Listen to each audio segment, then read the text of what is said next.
फगुआ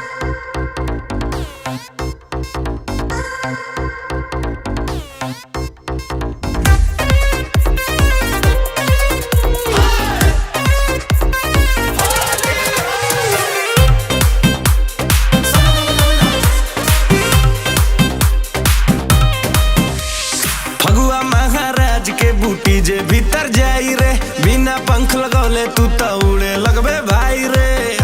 भाई क्या है भाई? ले बेटा फगुआ महाराज के बूटी जे भीतर जाई रे, बिना पंख लगौले तू तो उड़े लगबे भाई रे। दिख रंगीन दुनिया होली में आ गहा, छोड़ी के बिजहर भांग ना पिया तो क्या किया। होली में छोड़ी के बिजहर भांग ना पिया तो क्या किया।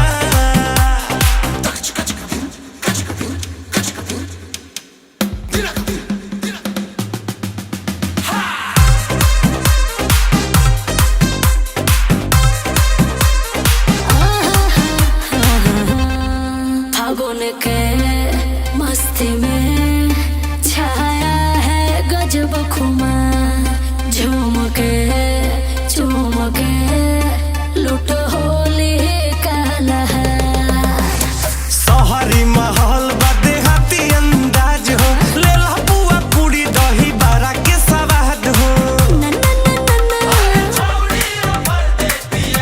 अरे सुन क्या होली में आ गहा, छोड़ी के बिजहर भांग ना पिया तो क्या किया।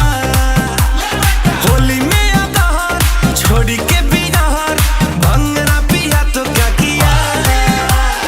रंग में लगाऊंगा गुलाल भी उड़ाऊंगा, दोस्तों में पक्का वाला दोस्ती निभाऊंगा।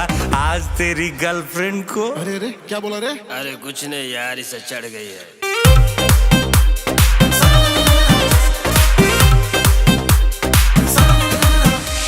नशा में न सोइलो दशा बिगड़ल शरीर के, घरे चलो देवर बेरा भइल होयो वीर के।